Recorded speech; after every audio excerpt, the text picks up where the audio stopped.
j'aimerais ce matin poursuivre le thème plus de profondeur et nous allons ensemble relire ce passage d'Éphésiens. Et le thème de ce matin, on a parlé il y a longtemps maintenant. Hein? Oh, ça fait combien de temps que je n'ai pas prêché là? Et puis, on avait parlé de la largeur de l'amour de Dieu, de la largeur de l'amour de Dieu. Les bras de Dieu, les bras de Jésus, les bras de Dieu sont à l'image de l'histoire du Fils prodigue. On n'a plus de vidéos ce matin. Et non, on n'a plus de vidéos. Et puis, les bras de Dieu sont ouverts comme Jésus sur la croix a les bras ouverts. Et ça nous parle de toute la largeur, de cette largeur de ce Dieu qui nous a aimés avec un cœur généreux, avec un cœur tendre, avec un cœur sans limite. Et ce matin, j'aimerais vous parler de la longueur. On va lire ensemble dans Éphésiens. Si vous avez votre Bible, vous l'ouvrez, s'il vous plaît. C'est bien que vous veniez avec votre Bible dans l'Épître aux Éphésiens. Vous pourrez même relire chez vous. Éphésiens chapitre 3, verset 14.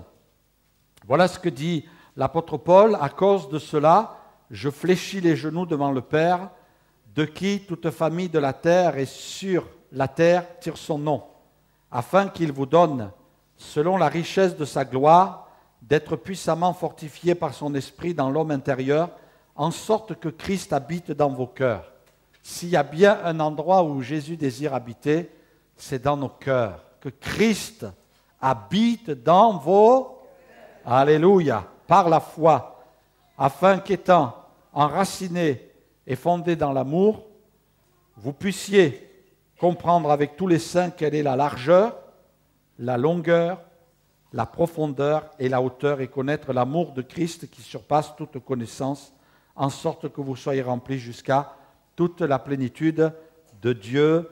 Amen. Que vous puissiez comprendre la largeur, la longueur, la profondeur et la hauteur. Je pense que ce matin, vous avez un esprit de révélation, vous avez compris ce que je vais prêcher les autres dimanches. La largeur, la longueur, la profondeur et la hauteur. Aujourd'hui, on va parler de ce Dieu qui nous aime, de cette longueur, de cet amour qui est grand. Et la Bible dit que vous compreniez avec tous les saints, que l'on comprenne, parce que finalement, il y a des choses qu'il nous faut saisir, il y a des choses qu'il nous faut comprendre, on les comprend par le Saint-Esprit, il nous faut un esprit de révélation, mais aussi la parole. Quand on ouvre la parole de Dieu, il y a quelque chose qui se passe, c'est la parole de Dieu. Ce n'est pas un livre de magie, ce n'est pas un livre magique, c'est la parole de Dieu. Et au travers de cette parole, Dieu nous parle, Dieu se révèle à nos cœurs, Dieu nous dit quelque chose, et puis il y a quelque chose qui se passe à l'intérieur. La Bible est comparée à une semence. Elle est semée dans la terre, on a l'impression qu'il n'y a rien qui va se passer, hop, ça sort. On est content, hein? Je ne sais pas si mesdames, vous avez planté quelques fleurs, si messieurs, vous avez planté quelque chose dans votre jardin, hein? Mais on est content parce qu'on plante et ça sort à un moment donné, hein? Parce qu'il y a la vie. Quand les éléments se rencontrent, eh bien, le phénomène de vie se manifeste. La graine, elle est mise dans la terre, elle est arrosée, il y a aussi de la chaleur, ça sort. Eh bien, c'est pareil avec nous. La graine est semée, notre cœur, il s'ouvre, et puis il y a quelque chose qui se produit, c'est la vie de Dieu, c'est le miracle de Dieu, et on bénit Dieu. C'est un mystère, les choses de la foi. On ne peut pas les expliquer, on les vit, mais on ne les explique pas. Il y a des choses qu'on peut prêcher, qu'on peut étudier, qu'on peut méditer, mais d'autres, elles se produisent dans notre vie et c'est extraordinaire. Ce que Dieu veut produire dans notre cœur, c'est l'amour. Et puis, Dieu ne veut pas nous dire d'aimer, il nous dit qu'il nous a aimés. Il nous dit combien il nous a aimés. Il nous dit de quel amour il nous a aimés. Il nous a aimés avec une grande largeur, mais il nous a aimés aussi avec une grande longueur. Et puis, je rappelais ces textes aussi d'hommes connus, comme Saint Augustin qui a écrit « Si quelqu'un veut connaître Dieu, qu'il aime ». parce que l'amour nous envahit tellement qu'il déborde. Et puis c'est Luther qui disait « Aimer Christ vaut mieux que tout savoir ». Et c'est ce que Dieu veut que nous ayons dans notre cœur.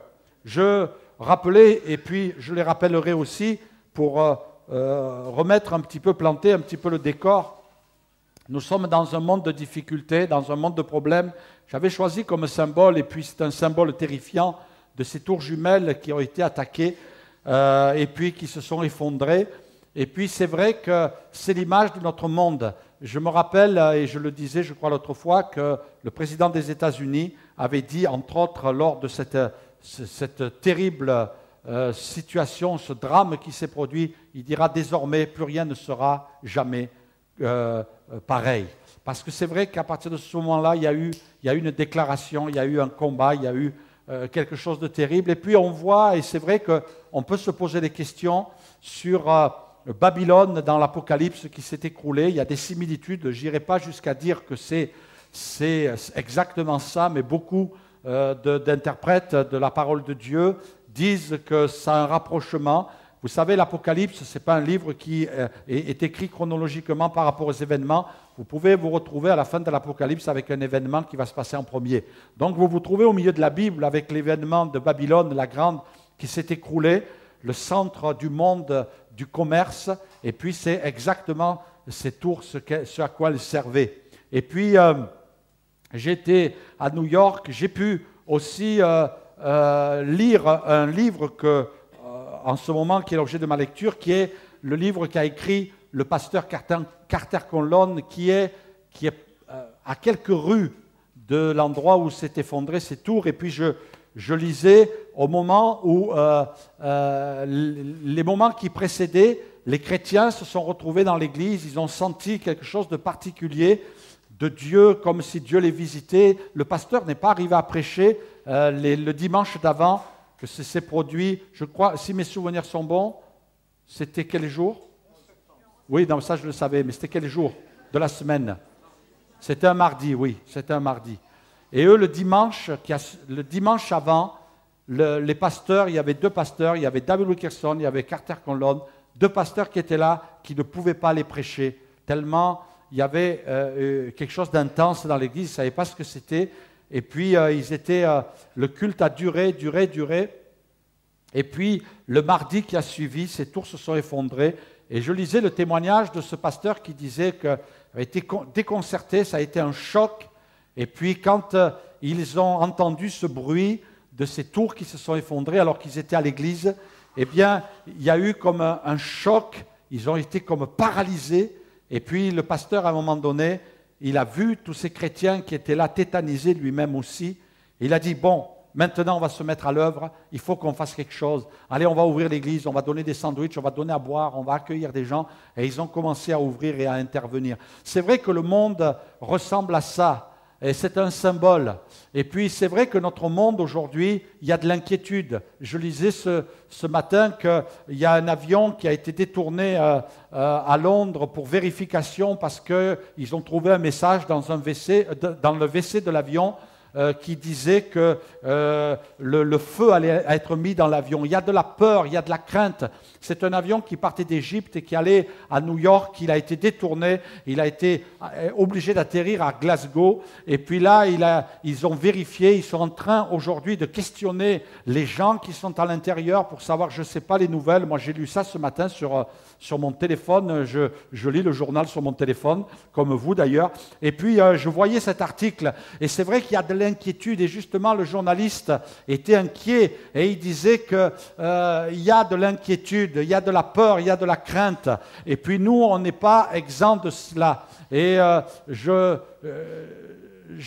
regardais avec mon épouse juste à côté, nous avons eu l'occasion d'y aller voir. Ça a été comme une sorte de pèlerinage. J'ai voulu aller voir ces tours, et puis, enfin, du moins, là où étaient les tours.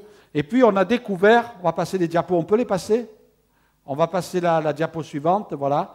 Il y a un arbre, une belle plante d'ailleurs, ma femme devant, et puis un bel arbre derrière. Et puis cet arbre, il est un symbole, parce qu'il est à proximité, il touche presque les tours. Enfin, du moins, là où étaient les tours se sont effondrées. Il y avait la mort, le chaos partout. Et puis cet arbre a survécu. Et je crois que c'est le symbole de ce que nous sommes. Le monde, et puis c'est inquiétant, c'est un souci, c'est perturbant. Le monde peut s'écrouler.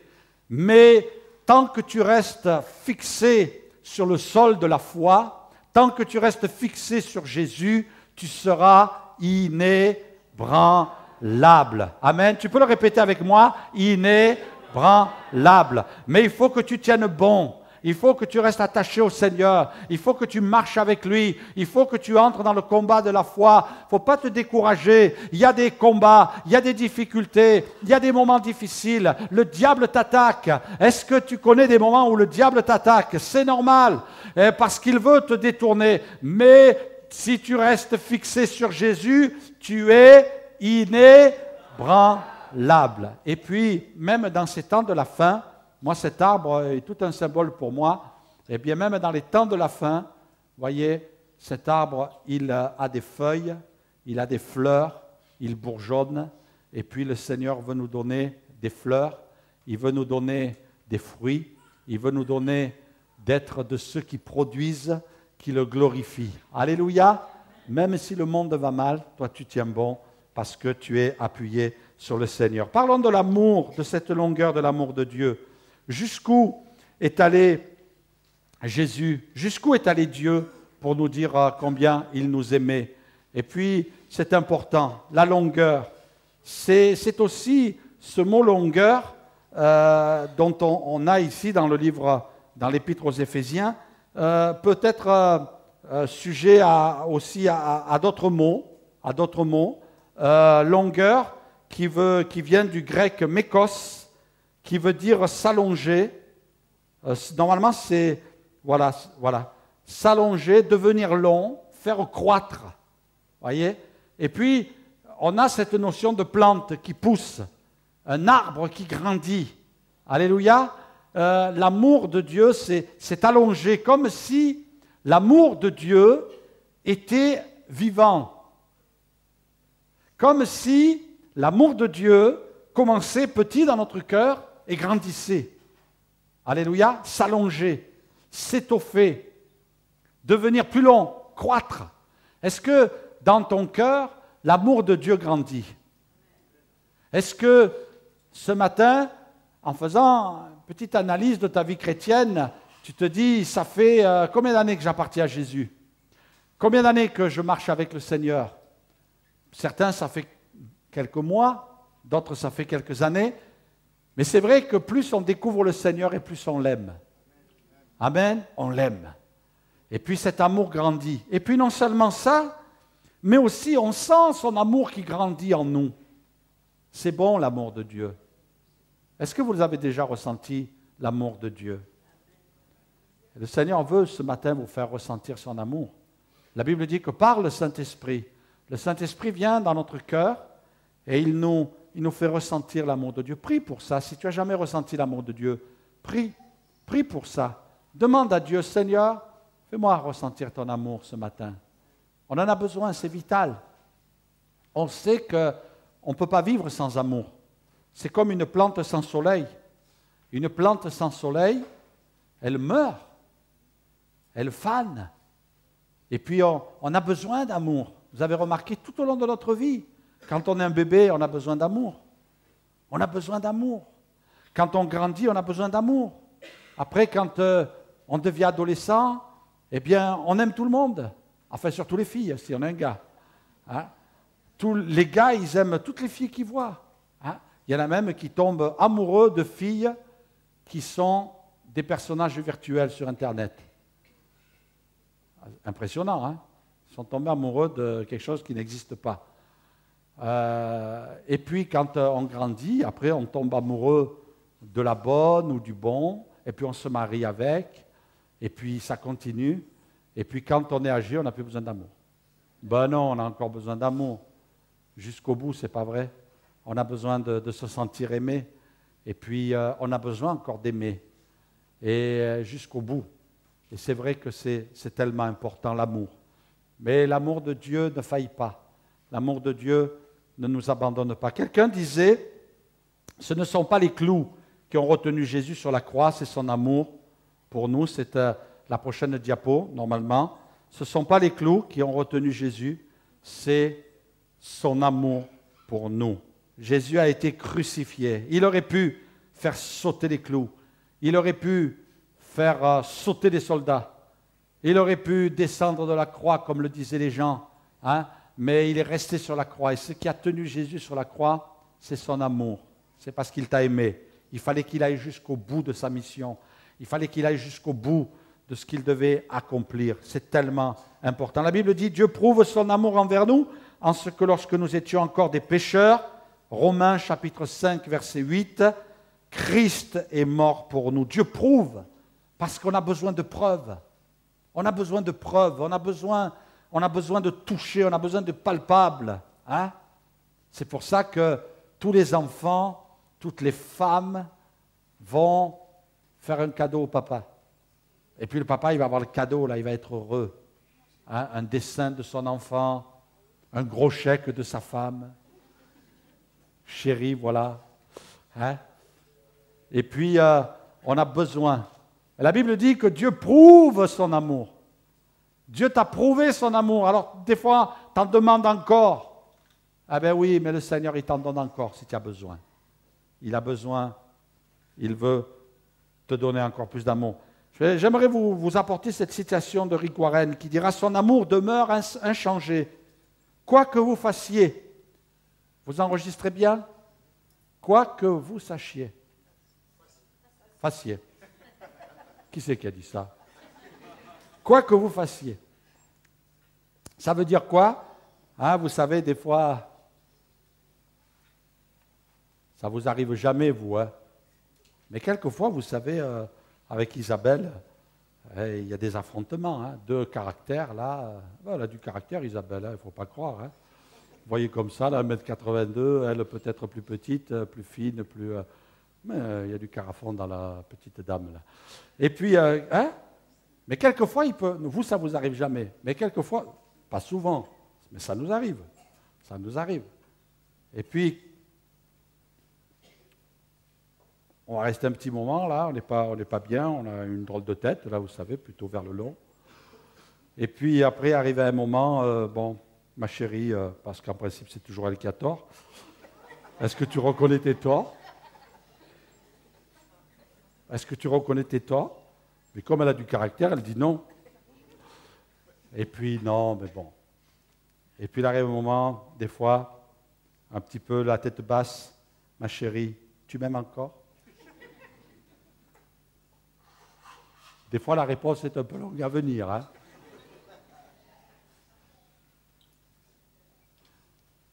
Mais l'amour de Dieu ne varie pas. Celui de ma femme non plus. Soyez rassurés. Le mien non plus. On s'aime. Ouais, gloire à Dieu. Mais aujourd'hui, je ne peux pas dire autre chose. Parce que si à midi, je veux avoir un bon petit repas pour la fête des pères et puis être bien servi... Son amour demeure inchangé. Dis-toi-le ce matin. Moi, quand j'ai lu ça, ça m'a fait du bien. L'amour de Dieu ne change pas. Amen. Dieu t'aime. Dieu t'aime. Retourne-toi vers ton voisin et dis-lui, Dieu t'aime. Voilà, c'est super ça. Vous imaginez tous les prédicateurs ce matin ? Et regardez ce qui est écrit. Il est assez large pour englober tous les êtres humains. Et assez long pour durer à jamais. Dieu ne vous aime jamais plus qu'il ne le fait à ce moment même. Mais il ne vous aimera jamais moins non plus. Il vous aime dans vos bons comme dans vos mauvais jours. Son amour n'est pas conditionné par votre réponse. Dieu est amour. Et il donne son amour gratuitement, sans amour. Son amour ne se mérite pas, ni ne se gagne. Dieu l'a donné. On ne le mérite pas. On ne peut pas l'acheter. Il ne se gagne pas. Dieu nous aime. Ce matin, j'aimerais vous parler cet amour dont Dieu nous aime, mais aussi de cet amour que Dieu a mis dans notre cœur. Et cet amour qui doit prendre une dimension nouvelle aussi, malgré les difficultés de la vie. J'aimerais vous remettre cet arbre, parce que c'est vrai que moi, ça m'a impressionné, c'est quand même surprenant, mais ça m'a impressionné de cet arbre quand même qui a surmonté l'effondrement des tours. Tout peut s'effondrer autour de toi. Les épreuves de la vie peuvent te tomber dessus. Les difficultés de la vie, les souffrances. Mais sache une chose, c'est que ta vie, elle est entre les mains de Dieu. Et puis le Seigneur va te garder.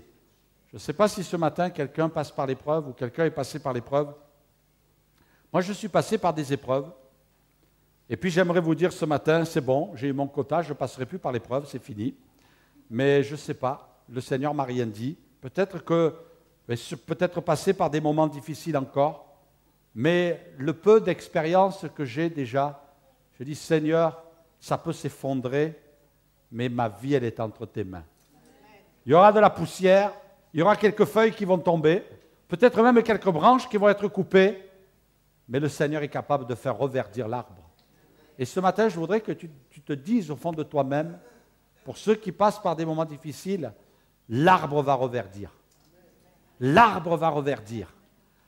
Il y a peut-être des branches qui vont être coupées, il y a peut-être des feuilles qui vont tomber, il y a peut-être une année où il n'y aura pas beaucoup de fruits, mais l'arbre va tenir bon.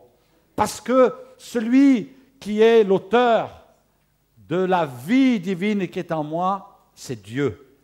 Alléluia, Dieu est Dieu.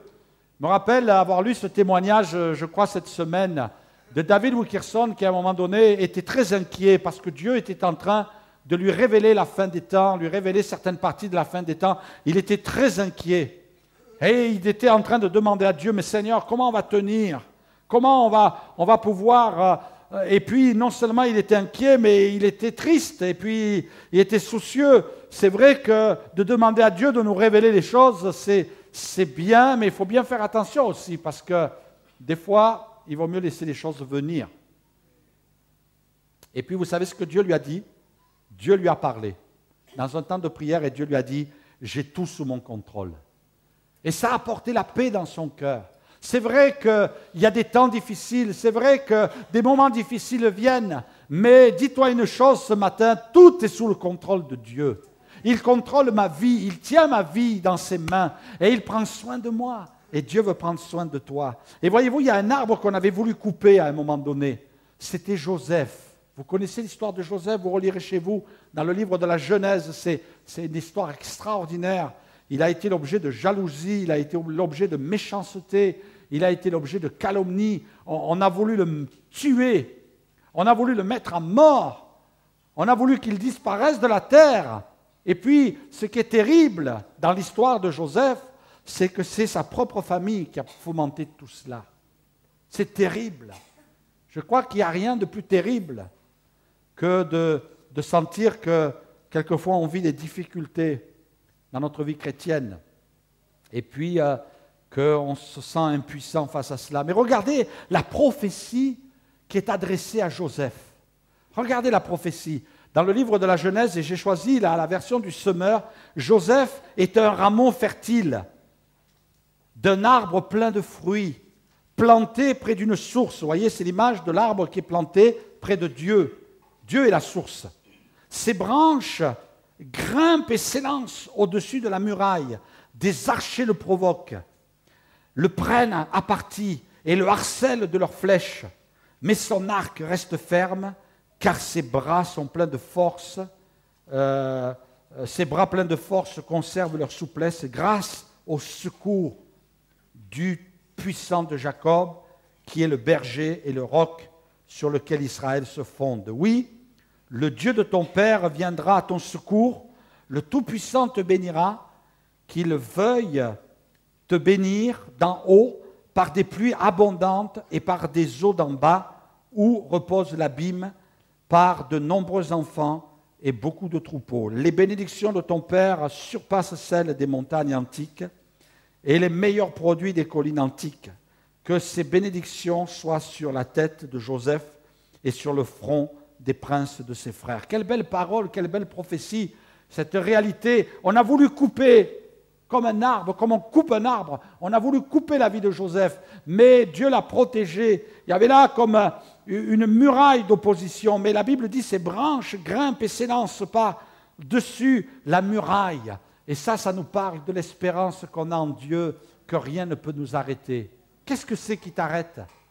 Qu'est-ce que c'est qui te freine? C'est la conjoncture? C'est que tu ne sais pas à quel âge tu vas partir à la retraite? Qu'est-ce que c'est qui t'inquiète? Combien tu vas avoir à la retraite? Qu'est-ce que c'est qui te fait du souci? Le chômage qui menace, ce n'est pas nouveau. Que ton pouvoir d'achat diminue, que tu te sens vieillir, que tu sens que tes forces t'abandonnent. Qu'est-ce que c'est qui pèse? Tu es tout jeune, tu fais des études et tu dis, est-ce que je vais y arriver? Est-ce que je vais arriver à trouver un travail? Est-ce que je vais arriver à me marier?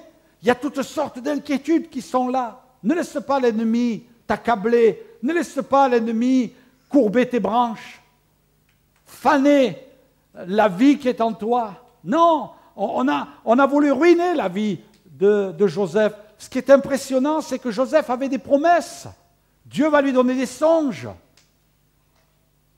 Et puis, avec tous ces songes qui annoncent la bénédiction de Dieu, la croissance de Dieu, le succès de Dieu, eh bien, qu'est-ce qui s'abat sur sa vie? La misère. Relisez la vie de Joseph cette semaine. La misère. Et puis, il devait se dire, mais Seigneur, elles sont où les promesses? Elles sont où, Seigneur, les bénédictions? C'est long à venir. Mais Dieu dit, je veille. Et ce matin, Dieu te dit, je veille sur ta vie. Tiens bon, accroche-toi, reste près de la source. Je crois qu'il y a trop de chrétiens qui s'éloignent de la source. Il y a trop de chrétiens qui prennent de la distance. Il y a trop de chrétiens qui restent légers. Il n'y a pas très longtemps de ça, j'ai rencontré un pasteur qui m'a dit que dans son église, il était intervenu le dimanche matin et il avait dit, écoutez frères et sœurs, si vous enlevez les ponts du mois de mai, si vous enlevez les anniversaires, si vous enlevez Noël, si vous enlevez... Il reste 4 dimanches où vous venez à l'église. Il faudrait peut-être un peu réfléchir aussi. Vous avez remarqué que, moi j'ai l'impression quelquefois qu'il y a comme une sorte de légèreté qui s'installe. On trouve des excuses. Ah ben oui, j'ai une excuse. Et puis le problème, c'est que dans l'année, il y en a beaucoup d'excuses. Et puis, résultat, on devient léger, on perd la fidélité. La Bible nous invite à rester fidèles à la maison de Dieu. Parce que Dieu nous dit, voilà, je vous ai donné 7 jours, vous en vivez 6 pour vous, le 7e, vous me le consacrez. Le psalmiste disait, je suis dans la joie quand on me dit, allons à la maison de l'Éternel. Je suis dans la joie quand on me dit, allons à la maison de l'Éternel. Et puis, c'est vrai, il faut être dans la joie. Quand vous venez au culte le dimanche matin, on vient pour célébrer notre Dieu, on vient pour lui faire la fête. Hein, normalement, c'est le point qui suit. Ça doit suivre normalement. Et puis, dans Éphésiens chapitre 5, verset 25, il est écrit « Marie, que chacun de vous aime sa femme, comme Christ a aimé l'Église, et s'est livré lui-même pour elle. Si tu veux un beau cadeau, dis à ta femme que tu l'aimes. » Afin de la sanctifier en la purifiant, non, ça n'était pas écrit dans la Bible, ça. Hein? Afin de la sanctifier, la purifiant par l'eau de la parole, pour faire paraître devant lui cette Église glorieuse, sans tache, ni ride, ni rien de semblable, mais sainte et irréprochable. C'est l'Église du Seigneur. Elle appartient au Seigneur, l'Église. Et la Bible nous dit que Jésus s'est sacrifié pour son Église. Il s'est donné. Il a dit, Marie, que chacun aime sa femme comme Christ a aimé l'Église et s'est livré. Il est mort pour son Église. Il est mort pour te sauver, mais il est mort aussi pour son Église. Et le Seigneur Jésus a dit, je bâtirai mon Église. Nous devons faire attention, mes frères et sœurs, de ne pas laisser la légèreté, mais au contraire éprouver une grande joie. Combien, ce matin, combien peuvent se lever ce matin dans ce lieu et dire, ah Seigneur, tu m'as béni tant de fois. Seigneur, tu m'as secouru tant de fois. La Bible nous invite à prier aussi, à être près de la source. Ne néglige pas la vie de prière. C'est important. Il y a tellement de choses. Il y a tellement de choses. À une époque, les gens, ils rentraient chez eux, ils se mettaient devant le feu, le poêle ou la cheminée. Et puis là, la dame, elle tricotait, le monsieur était en train de bricoler. Et puis là, ils pouvaient sortir un livre, les chrétiens lire la Bible et peut-être passer un temps devant Dieu. Aujourd'hui, c'est fini tout ça. On arrive à la maison avec Internet, avec la télévision, avec le téléphone.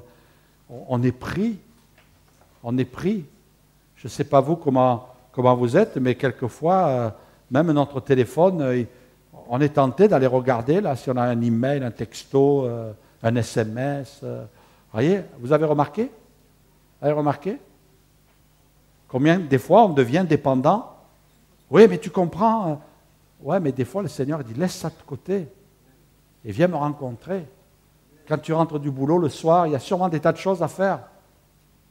Je ne sais pas vous, mais moi, j'ai des tas de trucs à faire que j'essaie de faire au fur et à mesure, mais je ne veux pas perdre le contact avec Dieu. C'est vrai que peut-être, il n'y a rien de mal à cela, on peut se détendre et on a besoin de cela. Mais il y a des moments où le Seigneur nous appelle et nous dit, viens dans ma présence. Viens dans ma présence. C'est quand la dernière fois que tu es allé dans la présence de Dieu? La Bible dit, priez sans cesse.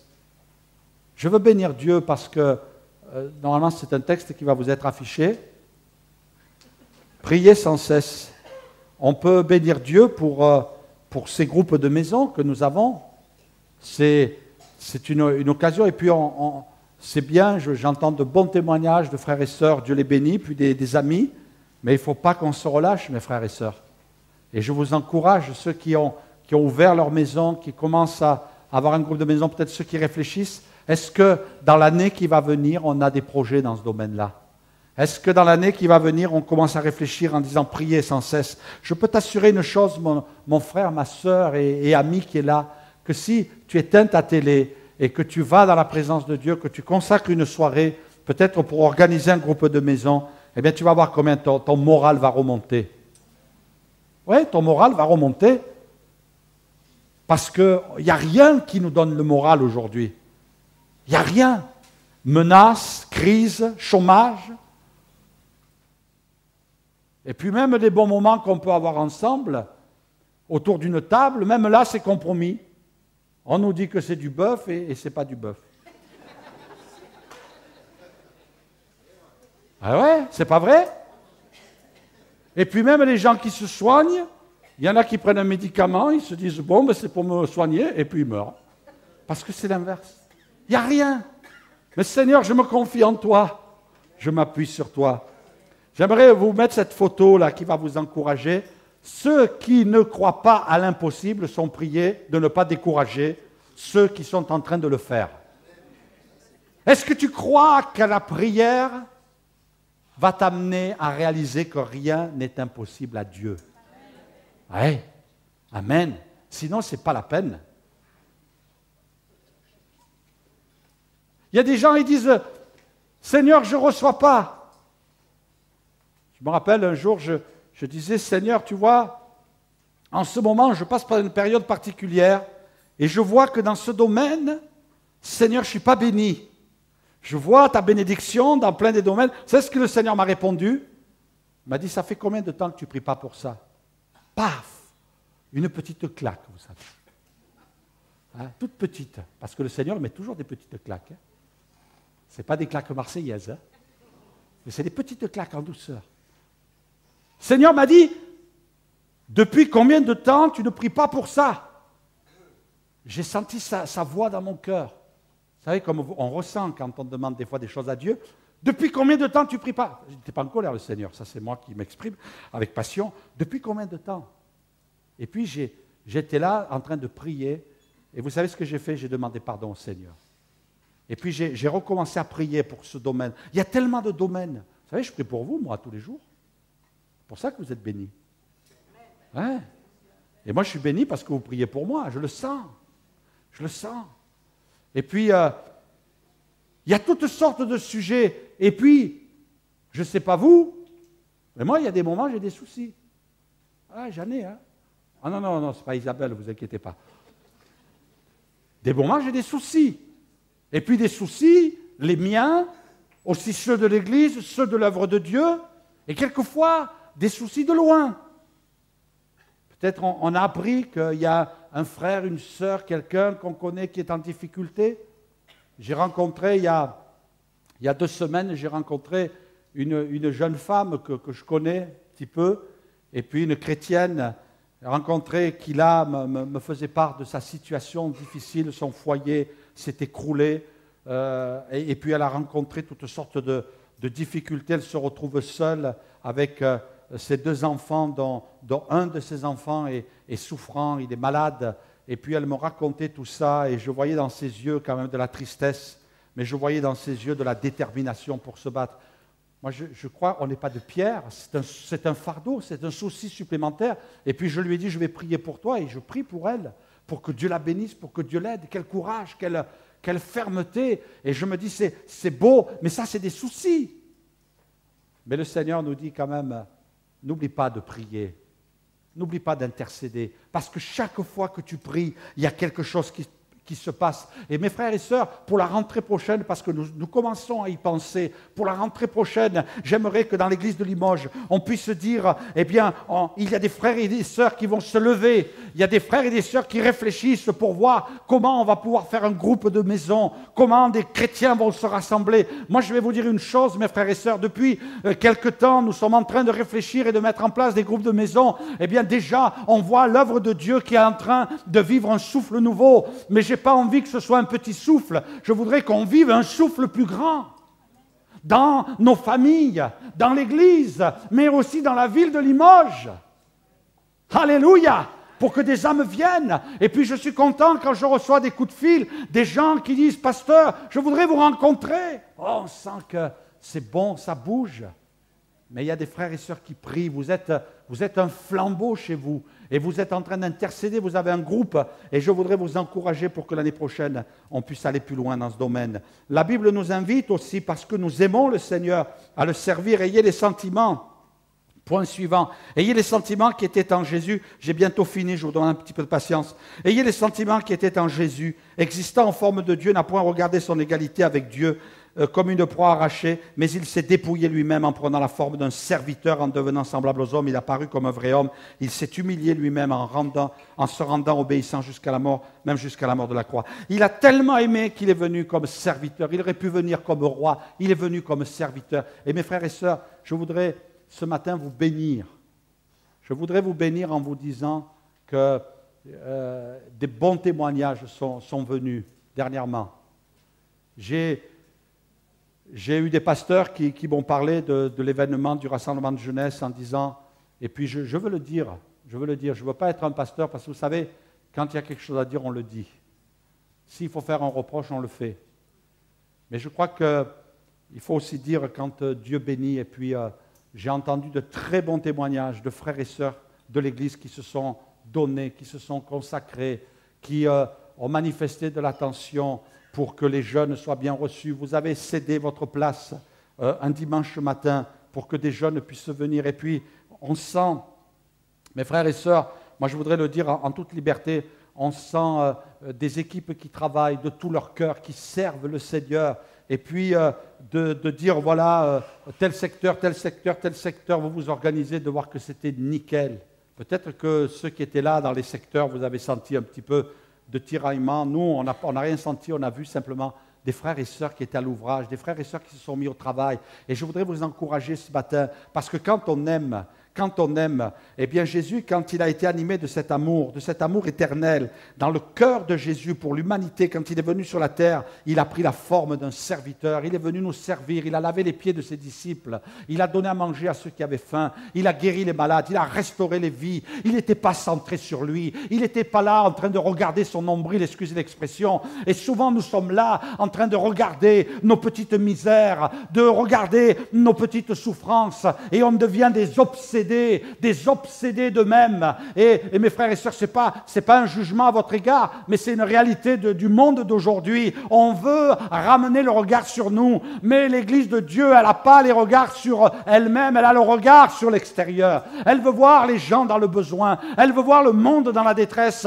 elle veut venir au secours de l'humanité, elle veut bénir les jeunes, elle veut sortir les enfants de la misère. Il y a de grosses souffrances aujourd'hui. Il y a des gens qui sont au bord du suicide. Il y a des gens qui sont dans la détresse. Et qui va les libérer?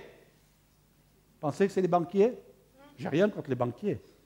Que Dieu les bénisse. Surtout ceux qui sont de passage. J'ai rien contre eux. Est-ce que vous croyez que les médecins vont apporter la solution à l'humanité? Est-ce que vous pensez que c'est les journalistes qui vont apporter une solution à l'humanité? Non, nous on sait une chose, c'est que chacun pourra apporter une aide, mais elle sera limitée. Mais Dieu, lui, il n'est pas limité. L'Église, elle doit servir. Mes frères et sœurs, levons-nous pour servir. Mettons-nous là, à la disposition de Dieu. Et que pendant cet été, au lieu de regarder qu'à toi, prends du temps dans la présence de Dieu. Dire, Seigneur, qu'est-ce que tu veux pour moi? Qu'est-ce que je peux faire pour toi? Oui, c'est ce que Dieu désire. Marcher aussi dans la vérité, la parole de Dieu. Nous sommes dans un temps de confusion. Il y a des gens qui cherchent des distributeurs de bonbons, comme je les appelle. Ils veulent des prophéties qui annoncent que des bénédictions. En veux-tu, en voilà, je t'en donne. Le principal, c'est que je t'ai mis sous ma coupe. La Bible dit, mais l'amour de Dieu est véritablement parfait en celui qui garde sa parole. Par cela, nous savons que nous sommes en lui. Marcher dans la vérité. Il y a des gens, ils ne veulent pas la vérité. Ils ne veulent pas la vérité. Il y a des gens, ils veulent vivre dans le mensonge. Ils veulent vivre dans l'illusion. Ils veulent vivre comme si de rien n'était. Ils vivent dans le péché. Ils disent, c'est pas grave, on va s'arranger. Tu t'arrangeras rien du tout. Si tu vis dans le péché, tu vas être condamné. Tu vas être privé de la gloire de Dieu. Mets ta vie en règle. N'attends pas. Plus tu vas attendre, et plus le diable va avoir la main mise sur ta vie. Mets ta vie en règle. Et je voudrais terminer avec ce dernier point. Ça, c'est le dernier des derniers. Je voudrais inviter le pianiste à venir, s'il vous plaît, uniquement David, pour jouer un morceau. Amenez les âmes au salut. Il y a quelque temps de ça, avec Christian et Rémi, non, il n'était pas. Il y avait le pasteur Schultz aussi, on était sur Paris, on a écouté un pasteur, Jim Simbala, qui est le pasteur de Brooklyn, et puis on avait à cœur d'y aller, il était de passage. Il revenait d'Amsterdam avec Claude Houd, ils se sont arrêtés à Paris pour faire une escale. Et ils ont offert ça à la France, et puis ils sont repartis à New York, à Montréal. Et puis le pasteur Jim Simbala nous a rappelé tout le thème qu'il nous a prêché. Il nous a rappelé ce texte, mais vous recevrez une puissance, le Saint-Esprit, survenant sur vous. Et vous serez mes témoins à Jérusalem, dans toute la Judée, la Samarie, jusqu'aux extrémités de la terre. Ce matin, je veux bénir Dieu de ce que nous sommes un peuple qui est appelé le peuple chrétien des églises évangéliques, mais des églises pentecôtistes. La Pentecôte, le Saint-Esprit, le parler en langue. Mais pourquoi le Seigneur nous a donné le parler en langue? Pourquoi le Seigneur nous a donné le Saint-Esprit? Pourquoi le Seigneur nous a donné les dons spirituels? Pourquoi le Seigneur nous a donné les miracles? Pour prêcher l'Évangile, pour bâtir son Église, pour être dans le courant de Dieu. Et souvent, on parle en langue pour s'édifier, pour se bénir, pour se fortifier. C'est vrai qu'on en a besoin. Et puis Dieu nous remplit de son esprit. Il nous remplit de sa puissance, il nous remplit de sa joie, il nous remplit de son amour. L'amour de Dieu est répandu dans le cœur, dans notre cœur par le Saint-Esprit. Le fruit de l'Esprit, c'est l'amour, la joie, la paix, la patience, la bonté, la bénignité, la tempérance, etc. Et puis, Dieu nous donne tout ça par le Saint-Esprit. Mais, on peut remettre le verset, s'il te plaît? Mais vous recevrez une puissance et vous serez mes témoins. Est-ce que tu as gardé la vision? Est-ce que l'Église a gardé la vision? Mes frères et sœurs, Dieu nous a placés ici à Limoges parce qu'il y a un travail à Limoges. Il y a un travail. Il y a des âmes à sauver. Il y a des âmes qui doivent rencontrer Jésus. Et le Seigneur nous dit, si Église de Jésus, tu travailles, tu sers le Seigneur, tu organises des groupes de maison, et puis tu tu fais ton travail dans l'Église, même si c'est un travail matériel, et puis tu es là pour te donner à Dieu, mais dans le but d'être un témoin, alors je vais te remplir de la puissance du Saint-Esprit. Est-ce que ce matin, tu veux réaliser ça? J'ai pensé à toutes ces personnes qui, à Limoges, on a quelqu'un qui travaille dans le service des urgences ici, et qui dit ça défile. Des gens qui mettent fin à leur jour, des gens qui arrivent dans la détresse, des gens qui sont victimes. Cette semaine, je regardais sur toujours mon journal,